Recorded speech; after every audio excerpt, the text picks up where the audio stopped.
હું ધવલ પરમાર. નવા વર્ષના બધાને Ram Ram, happy new year, નૂતન વર્ષાભિનંદન. તો નવા વર્ષ સાથે આપણે એક સંકલ્પ લઈ લઈએ કે આપણને દરેક જણને, તમને બધાને જ સરકારી નોકરી મળી જાય. તો તેના માટે શું કરવું?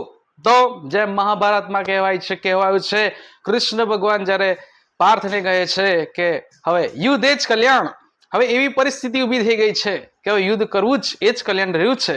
તો આપણા માટે જે પુસ્તકો છે, બરોબર, તો એ આપણા શસ્ત્ર કહેવાય અને પરીક્ષા છે આપણી યુદ્ધ ભૂમિ કહેવાય.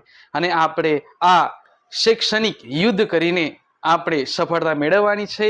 તો દરેક જણને મારા વતી અને સર્વ પહેલી માહિતી તરફથી દરેકને નવા વર્ષની ખૂબ ખૂબ શુભકામનાઓ. અને આજથી તમે સંકલ્પ લઈ લો અને દરેક જણ એવી શુભકામનાઓ કે દરેક જણ વધારેમાં વધારે 2-3 વર્ષ સુધી તો દરેક જણને સરકારી નોકરી મળી જ જાય.